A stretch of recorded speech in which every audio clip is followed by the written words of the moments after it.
I have no idea what is going on in this world. My heart is so damn heavy right now. And I don't know. I felt like I needed to say something, at least on this front.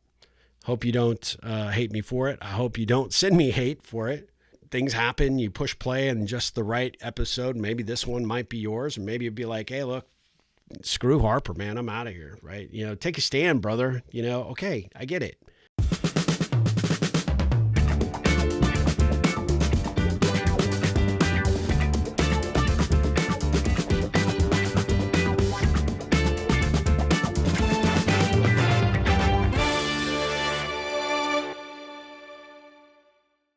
What's going on, guys? Hey, welcome to an episode of the Ripple Effect Podcast, an episode that I really felt compelled to record. Something that is just hanging heavy on my heart right now. I have no idea what is going on in this world.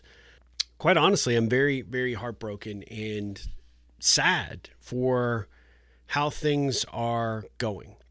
And I think it's boiling over into ways that we probably aren't anticipating or expecting, and B, that we're going to be a little bit ashamed of down the road. Give you an example. I work with a contractor who's done some work, and they are putting some very, very hateful content out there into the world. And I think it's become something that is self-absorbed into what they're doing every single day in terms of how they're responding or reacting. I had a question about a project, and it was like they went nuclear on me. Like, I had no idea why. I didn't ask a really overtly difficult question, and I felt like the response was super, super unexpected, but it was also very unprofessional. It leaves them in a really bad light.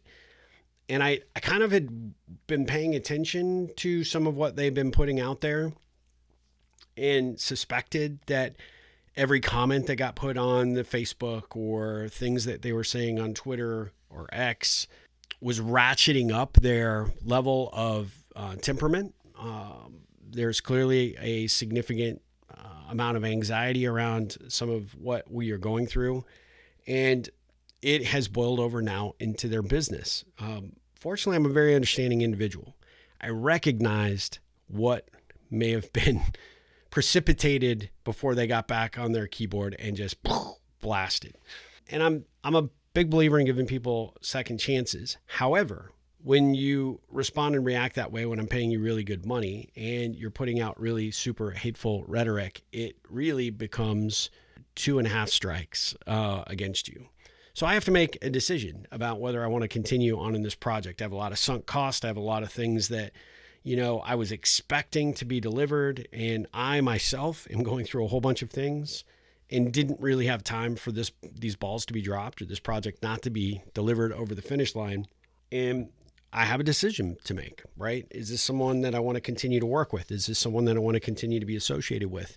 And I think that this is happening all over. I saw it on Facebook, obviously after Charlie Kirk's assassination this past week, which was horrible, but I'm not political.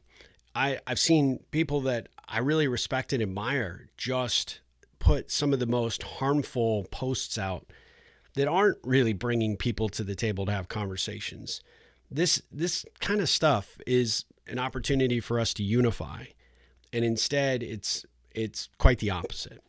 And you could look at that in a bubble. You could look at what's going on in the world stage, whether it be the economy, whether it be what's happening in Israel and in Palestine and all those, the divisiveness of where people are falling in line there. Putin and China, becoming even stronger and more buddy-buddy. There is a lot of anxiety in the world, and I'm not burying my head in the sand when I just sort of gloss over these things. There's actually so much crap that I couldn't even make a list of everything that we're having to deal with. And I realize it amps up people in the anxiety level and the frustration and the anger. But I'm so worried that people are doing in these fits of rage doing uncalculable damage to themselves in their reputation, what people perceive them as their personal or professional brand. And it just blows me away. I have another good friend that is very dependent on some very important clients in the marketing realm. And she just went off this past weekend because she made some posts last week, very insensitive posts. I actually went back and saw them. And she had clients that actually terminated with her, like boom, on the spot. And rather than understand why they had to do that, right? It started to be a character assassination on their CEO and, their project team. And, they don't know what they're doing and, they're going to be sorry. And although I understand that they feel empowered in the moment to share these things, I'm just wondering how many of her other clients are actually seeing what she's doing. I wonder how many people are actually like, we're on the fence about doing work with her and now won't. And just like with my vendor kind of just losing their shit over something was really, really somewhat minor, the damage that gets done in people's minds and perceptions is incalculable. Now, I know some of you might be like, well, you know what? The world needs a big shift. It needs a big shakeup. It does. I get it. I understand. There is a lot of things out there. And I'm, like I said, I'm not impervious to what's happening. I had somebody that told me on Friday that, you have a platform and you're not speaking out. And I think that says something about you. And it was said in such a way that it was really meant to be an insult, right? And I didn't take the bait. I said, well, how many times have you actually seen me get into the fray in politics or religion or any of the social justice situations, good, bad, or indifferent? And they're like, well, you don't, which just makes you or part of the problem. You're sitting on your hands, you're sitting on the bench, or on the sidelines, and you aren't engaging.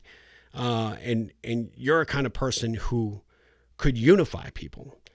But how do you unify when people are so divided, right? No matter what I say, I'm going to piss off half of my audience. No matter what I do, I'm going to alienate people, and I could potentially be causing irreparable harm to my brand. And I'm not trying to be Pollyanna. I'm not trying to bury my head in the sand and pretend, everything is, sunshines and rainbows. That's just not true.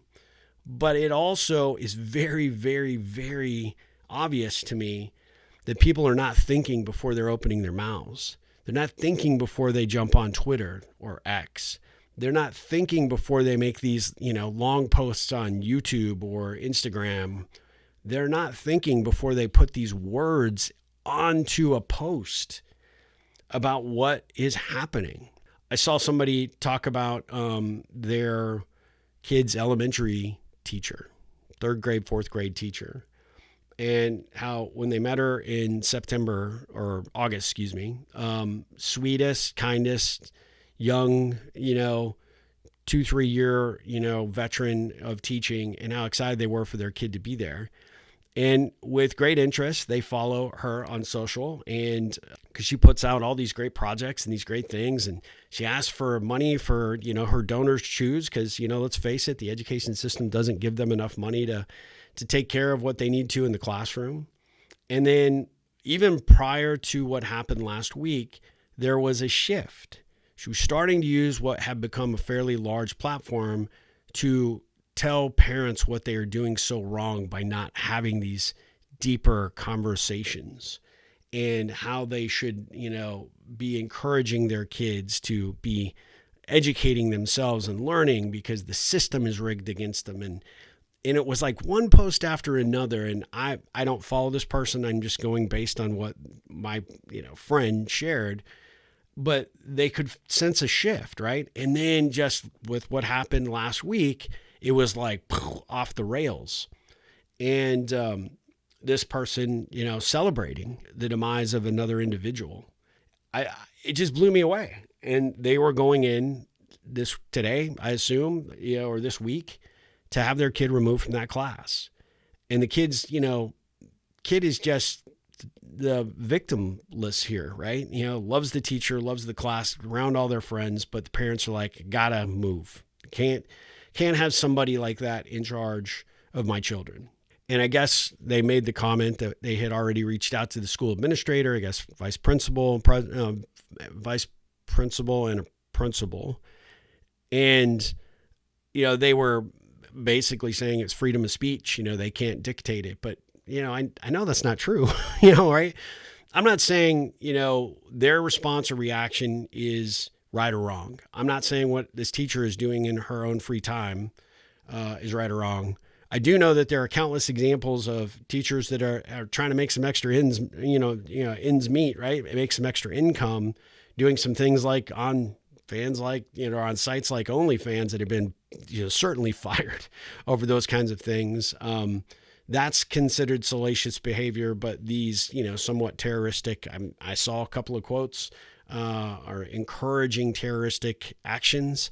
I don't get it, but it's not for me to judge, right? And it's also not for me to put this on the platform and say, the right, the left, or the middle is the right way to go.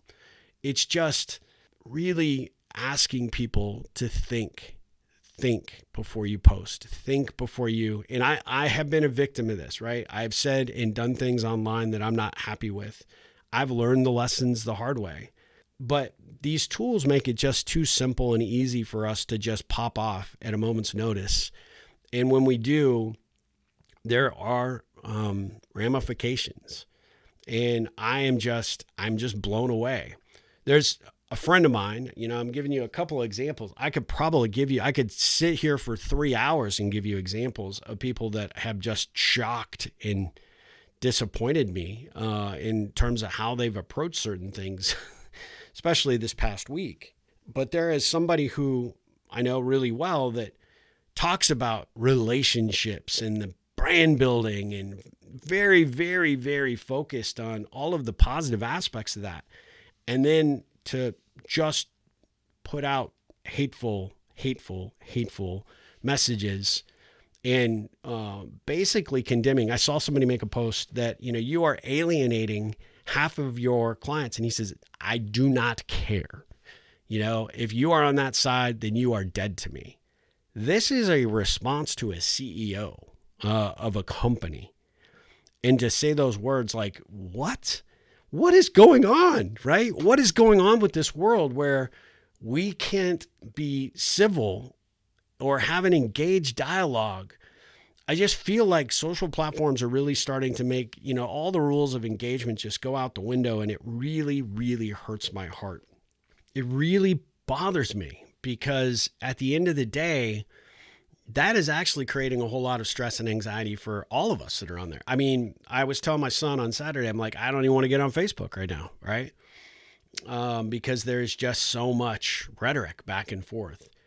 And I wish, we could just wave a magic wand and get people to recognize, that they need to come to the table. They have to have discussions. I was listening to a podcast this morning. I'm going through some stuff. I'm not able to sleep all that well. So I was actually on my bike at 3 a.m. this morning thinking about all this. And I'm like, I just need to put something else in my head. And I ended up listening to a podcast. And it was an old episode from a guy that I really admire. And one of the things that he said was that we have lost the ability to be curious and to have conversations and to create diversity. And I talk about this in my work, right? Creating diversity in our connections, having people in your environment that come from different, experiences and have different perspectives, maybe different political and religious views. And rather than try to put them down for that or to defend your position, what can you learn from these people? And the only way that you can get to that process of learning is to sit down and have a dialogue.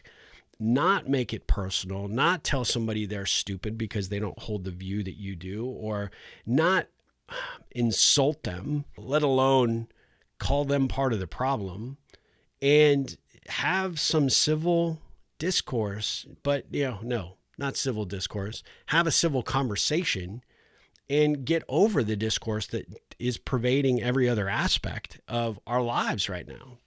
It just was a perfect, I think that things happen. You push play and just the right episode. Maybe this one might be yours, or maybe it'd be like, hey, look, screw Harper, man. I'm out of here, right? Take a stand, brother. Okay, I get it. I hear you. But I feel like I'm learning. I feel like I am trying to educate myself. And I don't want to be educated by people who want to indoctrinate me to one side and they aren't open to other perspectives or other angles or views.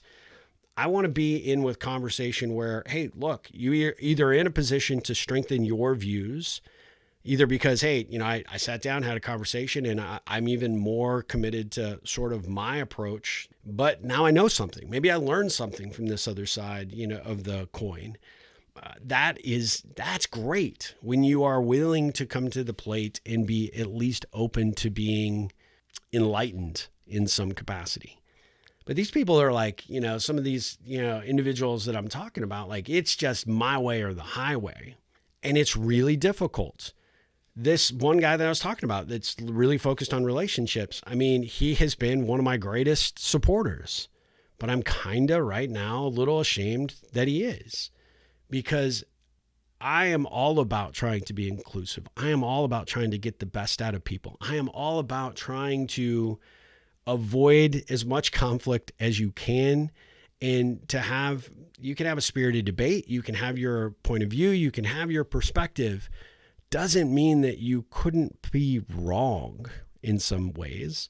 I myself have been steadfast on certain things that I thought, psalm and verse, no doubt this is the way it is. And then I have been enlightened to open my mind and my heart to other things. And when I see these things, it just blows me away that there is just so much damage being done right now. And you sometimes can't come back from that. I was telling my wife this past weekend that it really, really bothers me, because I don't think we've always had discourse in our country, around the world. There's always going to be opposing views. But when we lose the ability to talk it through, to open our ears and our hearts to other perspectives, or to at least respect the other person enough to hear what they say and let them know you're hearing them, let them feel that you are engaged in conversation, it is inevitably broken. And then you add or compound the problem by these keyboard warriors who can fire something off in a matter of seconds, and they can really just light a flame in a situation where life is already throwing these flames at us. I mean, it is a full-on dumpster fire in a lot of ways. How is that helping? I mean, really, how is that helping? This person that, that sort of attacked me on Friday, I said, what would you like me to do? Like, what do you think that well, I don't know, but it just seems like you need to be out there speaking. And I've lost a little respect for you because you're not. And I said, that really hurts my heart, because I would hope that you would have more respect for me to know that I want to be as inclusive as I possibly can for anybody and everybody, including you. But for you to attack me because you don't have as big an audience or as big a platform, or you don't have a community or whatever, and basically sort of school me on that I'm doing it wrong when I feel like I've dedicated my life to doing it right, really, really bothered me. And so I was unsurprised when this person unsubscribed from my newsletter. They dropped out of the community we've built. And probably, even though they didn't say it to my face, they're probably showing me the bird on the way out the door. And that's okay. That's their prerogative. This is a person who has come to me a couple of times for career advice and guidance. I've not charged them. They've never even offered to pay. And yet I still would have showed up to help them anyway. Now, because they just have to, pull the pin on the grenade and just blow up the relationship.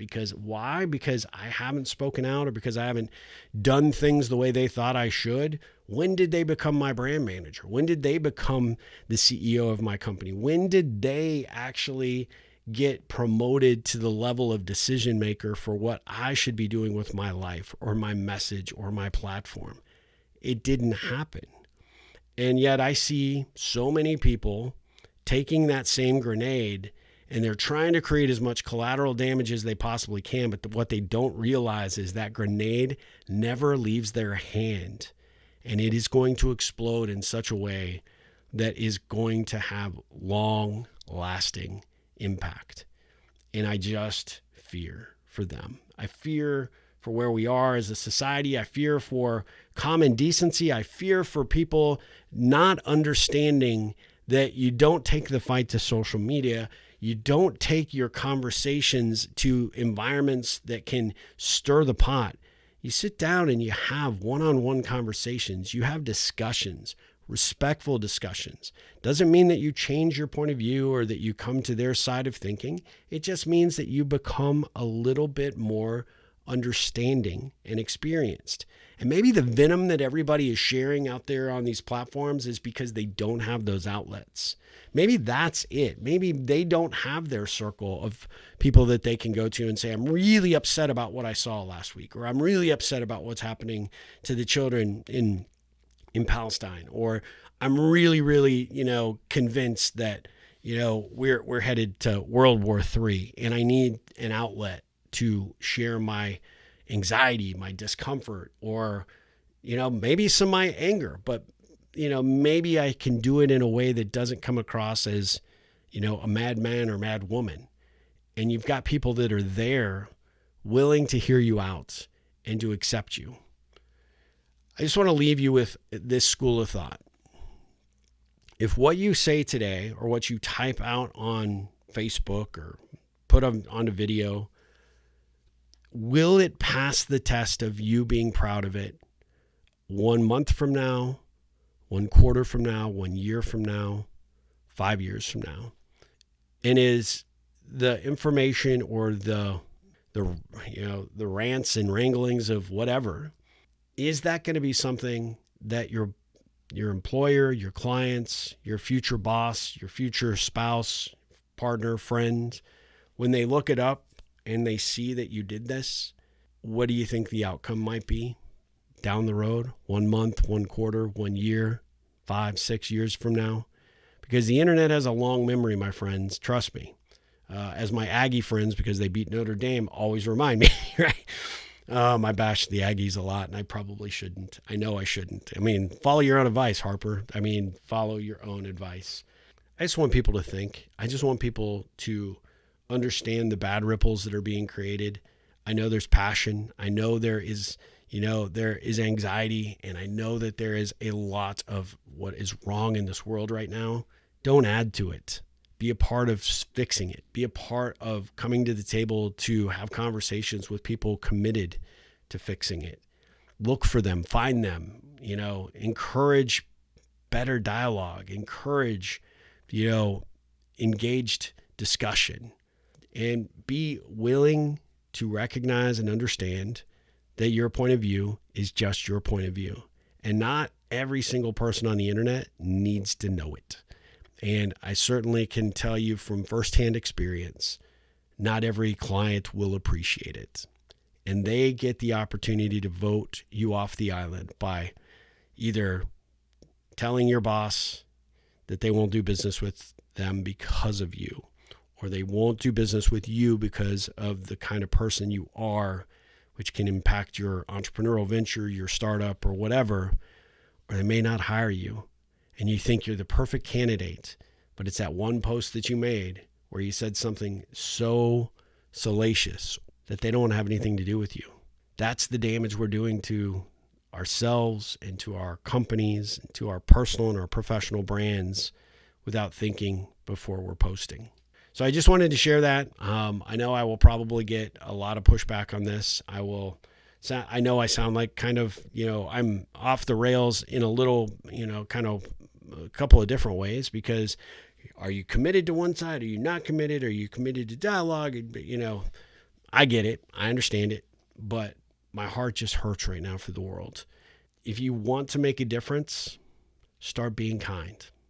There is so much need for it, And there is so little of it right now.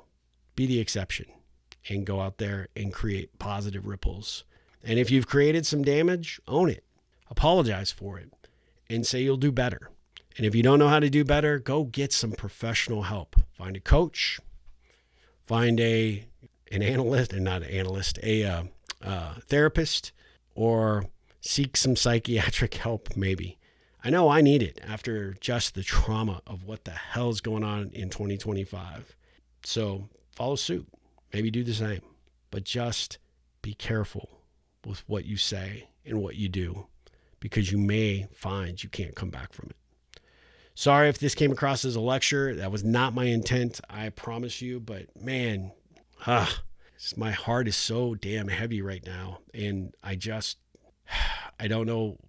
I felt like I needed to say something, at least on this front. Hope you don't hate me for it. I hope you don't send me hate for it. I hope you know it comes from a place of love, because I do believe in you. I do know that we can all do better. I do know that you are a good person. You probably only tune into this podcast to get really inspired by amazing people creating amazing ripples out there. So let's focus on that. How about that? And the noise will be the noise. And we choose to cast our stones in the positive pond, not the negative one. All right, guys, I'll be back with another episode with a really, really good guest. We've got some great guests coming up over the next couple of months. I am so thankful that you tune in and you are a part of this journey. If you are open to it, I would certainly appreciate if you jump over to ripplecentral.com and check out what we got going on there. And last little thing I will say is, if you are in a leadership role for your company, one of the things that I am offering in the fourth quarter is, if you buy 10 books from ripplecentral.com, the shop, we've just launched our new shop, looks amazing, it's great. But if you order 10 books, and before you do it, please contact me, steve@ripplecentral.com, because I'm going to give you a little special something to make sure that we reduce the cost on the shipping. But so there you go. There's an incentive. But if you order 10 or more books for your company, I will promise to do a virtual session for your team to talk about the ripple, how it impacts your work, how it impacts their career, how it impacts, leading from the front, and the ways that ripples can be engaged to make your company better. So it's a limited time offer, only through the end of the year, 2025. But reach out to me, steve@ripplecentral.com. I'll give you some instructions on how to do that, and we'll figure out how to get those books to you so it doesn't cost you an arm and a leg with the post office. Oh my God, postage. Whew, man, that's it. Is that being run by the mafia? Because I got a feeling that something's just not right. But yeah, 10 books can be a little pricey, so we'll figure out a way to get them to you for a little less money. But reach out to me. And as always, my friends, take care, be kind to one another, and ripple on.